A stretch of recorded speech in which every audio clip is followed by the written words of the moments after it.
आप एक साथ दो जिम्मेदारियां लेकर देखो, आत्महत्या कभी नहीं करी।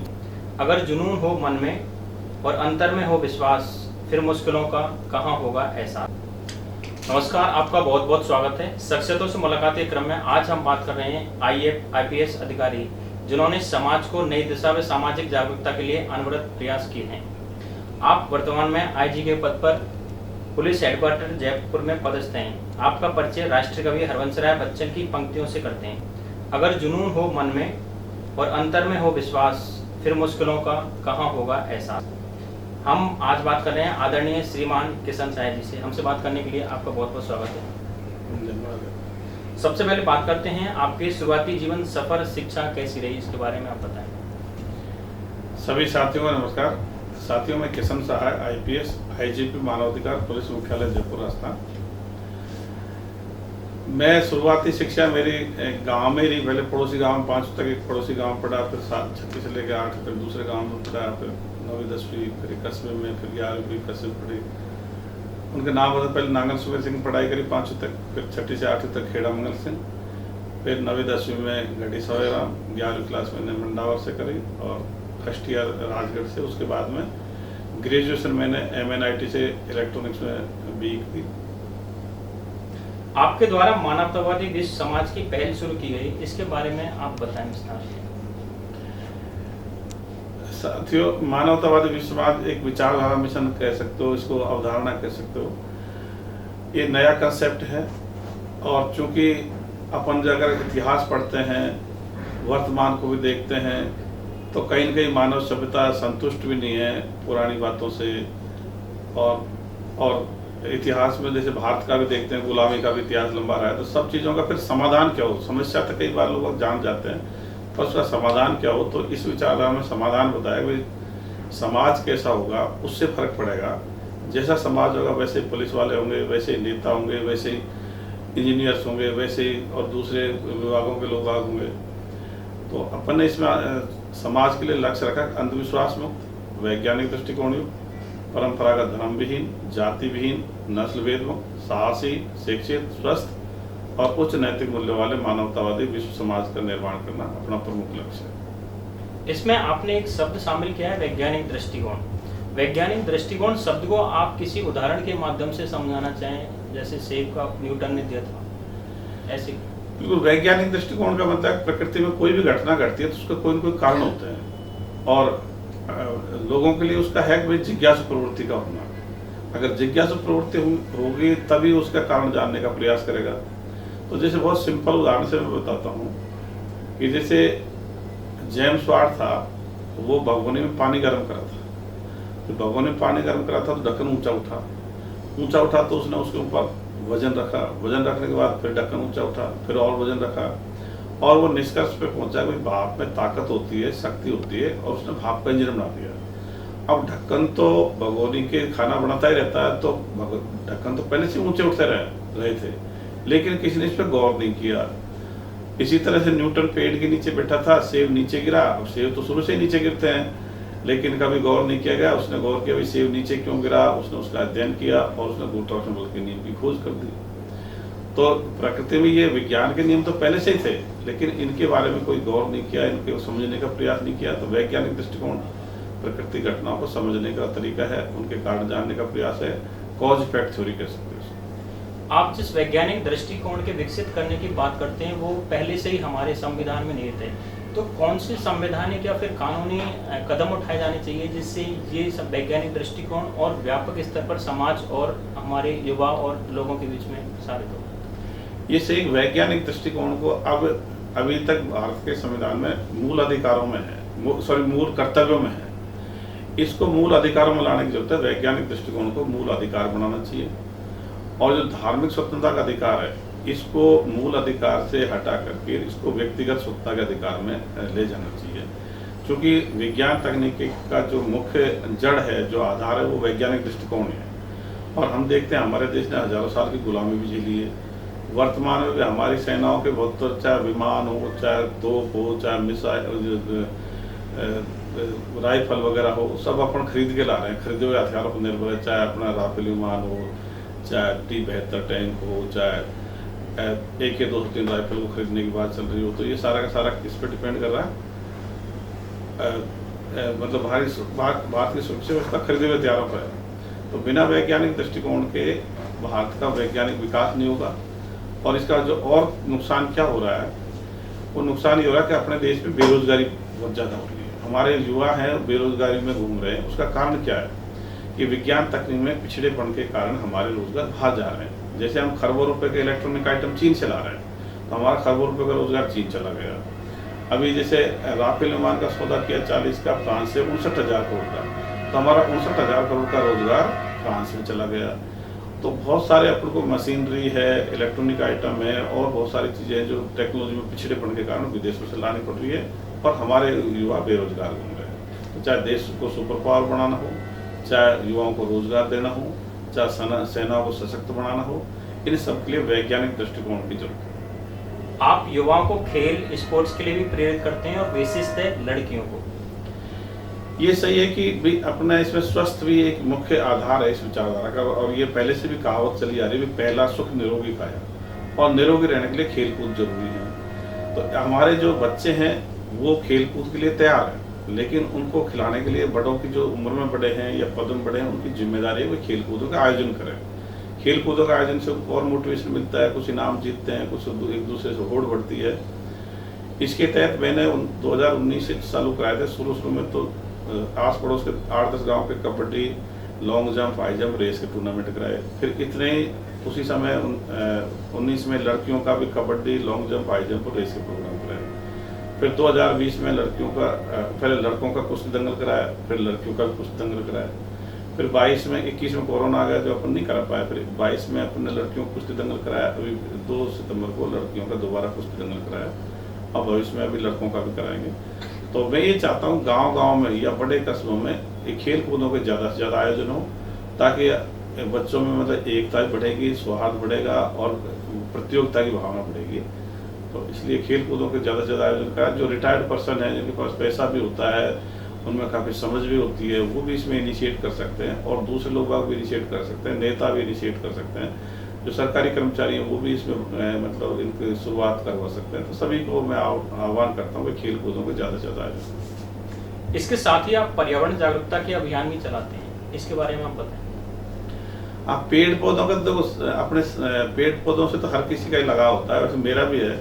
मैं आपको बता दूं, बचपन में मैं छोटा था तो हमारे गांव के जो भी टमाटर के पेड़ उगते या कोई आम के उगते तो सबको मैं अपने घर पे ले आता, अपने घर पे लाके लगाता। अच्छा जी। तो मैंने बहुत पेड़ बचपन लगाए, पर उस समय पानी की प्रॉब्लम होती तो फिर वो बच नहीं पाते। हालांकि टमाटर छोटा है वो तो वैसे ही रहता था, पर वो मेरे अंदर अब भी है और ज़्यादातर लोगों में भी है। इसलिए पेड़ पौधों का मैं जहाँ भी रहा हूँ पूरा प्रयास करते हैं पेड़ पौधों को लगाएं। मैं 12 की बताऊँ, छत पे एक तो उसका बड़ी बिल्डिंग थी एसपी ऑफिस की, उसके छत पे पीपल का पेड़ था। एक जो गाड़ी खड़ी करते हैं उसके ऊपर बड़ का पेड़ था, वो मैंने दोनों नीचे लगवाया। अब वो काफ़ी बड़े बड़े हो गए हैं, पर मैं ही नहीं, बहुत सारे लोग इसमें करते हैं, सभी अधिकारी प्रयास करते हैं और दूसरे लोग करते हैं। आप इस समय आईपीएस ऑफिसर हैं और आईपीएस ऑफिसर आप बहुत कड़ी मेहनत से, बहुत कठोर संघर्ष करके, पढ़ाई करके बने। वर्तमान में हम देखते हैं युवाओं में पढ़ाई के कारण तनाव की समस्या बहुत बढ़ रही है और ये समस्या इतनी बढ़ रही है कि वो आगे ऐसा कदम उठाते हैं, आत्महत्या भी कर रहे हैं। तो इसके लिए आप मार्गदर्शन करें। भाई देखो, आत्महत्या कभी नहीं करें। जीवन है तो सब कुछ है। मतलब आप अगर फेल भी हो गए तो उसके बाद भी जीवन है। आप देखोगे आपके साथ कोई बच्चे हैं जो मान लो फेल हो गए, वो कई बार वो फिर उन्हें लगन लगी, कई बार उनमें से 1-2 बार फेल हुआ, IAS बन गए। कई बहुत सारे ऐसे भी जो फेल हो गए, राजनीति में चले गए, वहाँ उल्टा बड़े नेता बन गए। तो कोई बहुत सारे ऐसे रहे जो बिल्कुल पढ़ाई में ज़्यादा ध्यान नहीं था, उन्होंने मतलब कोई ठेकेदारी में चले गए, वहाँ आपसे ज़्यादा पैसा कमा के बैठे हैं। बहुत सारे खनन विभाग में चले गए, वहाँ जाकर मतलब उन्होंने अच्छे खान लेकर अच्छे पैसे वाले बन गए। तो शुरुआत में ऐसा लगता है कि पढ़ाई के नौकरी के अलावा कोई अपने पास ऑप्शन नहीं है, लेकिन बड़े होते जब पता लगता है कि नौकरी तो एक सीमित क्षेत्र मतलब सीमित होता है, उसमें कमाने का भी साधन सीमित होता है। बहुत सारे अवैध तरीके भी अपनाने पड़ते हैं, भ्रष्टाचार अपनाना पड़ता है। अगर ज़्यादा पैसे कमाने होते हैं तो ठेकेदारी है या खनन वगैरह में है या और कोई मतलब राजनीति वगैरह में भी लोग अच्छे अपने मुकाम हासिल करते हैं। तो जीवन है तो सब कुछ है, इसलिए जीवन को अगर खत्म कर लिया तो फिर सारा चैप्टर क्लोज हो जाता है। और एक चीज़ और है, घर वाले आपसे बहुत प्यार करते हैं बच्चों से, और चाहे बड़ा हो उससे प्यार करते हैं। तो आत्महत्या तो किसी भी व्यक्ति को कभी भी नहीं करनी चाहिए।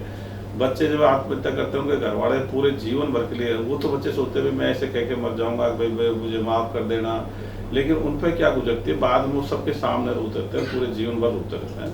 तो इसलिए मैं बच्चों से चाहूँगा जब भी अगर डिप्रेशन में जाते हैं तो डॉक्टर की मदद ले लें, किसी को बता दें, और घर वाले भी उसका ध्यान रखें। जब कोई बच्चा ऐसी बातें करता है तो जो भी डिप्रेशन में जाता है बच्चा संकेत दे देता है, लेकिन घर वाले कई बार उसको पूरे गंभीरता से नहीं ले पाते। तो किसी भी हालत में चाहे बच्चे हों चाहे बड़े हों, आत्महत्या कभी नहीं करें। जीवन है तो सब कुछ है, बहुत सारे ऑप्शन बाकी होते हैं और बहुत सारे गरीबी में जीवन गुजार जाते हैं, उसमें भी अच्छा खाना पीना रखो। तो ऐसे जीवन में कोई ऐसा पैसा कोई उद्देश्य नहीं जो फालतू पैसा कमाते फिर भाई मरने के बाद बच जाता तो उससे काम भी नहीं आता। आपने ये बहुत बड़ी बात कही कि फेल और पास होना जीवन को निर्धारित नहीं करता है। जहाँ एक तरफ कोई बच्चा 10वीं में फेल हो जाता है, 12वीं नीट जेई में फेल होने के कारण इतने बड़े कदम उठाता है।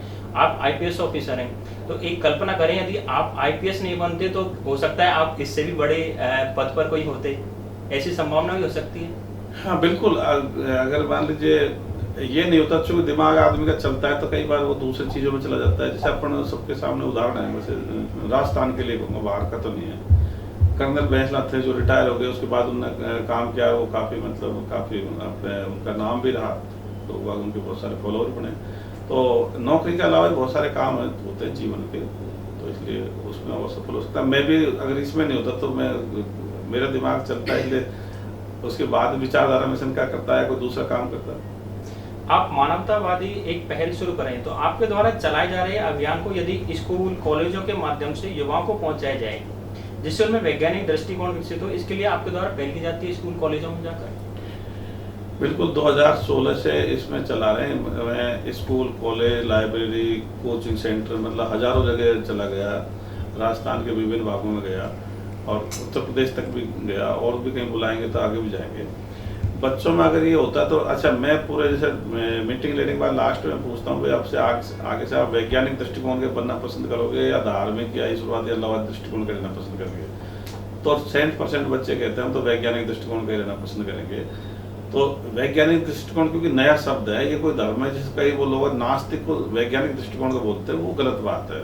आस्तिक नास्तिक तो पुराने शब्द है जो धर्म ग्रंथों में लिखे। वैज्ञानिक दृष्टिकोण नया शब्द है, ये तो 15वीं-16वीं शताब्दी शुरू हुआ भाई सृष्टि ब्रह्मांड के वेद खोलो। नास्तिक तो ये कहता है भाई सृष्टि ब्रह्मांड ऑटोमेटिक चल रहे हैं, हमको इससे कुछ लेना देना नहीं है, अपना जीवन मस्ती से गुजार दो।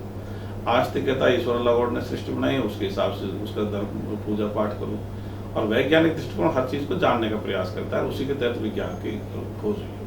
समाज में जागरूकता फैलाने के लिए आप इस तरह की पहल करते हैं, शुरू करते हैं, जहां हम एक तरफ देखते हैं कि लोग एक तरह की जिम्मेदारियों के से बोझ के तले दब जाते हैं, तो आप अगर इस तरह के अभियानों के लिए आपको समय मिल पाता है इसके लिए?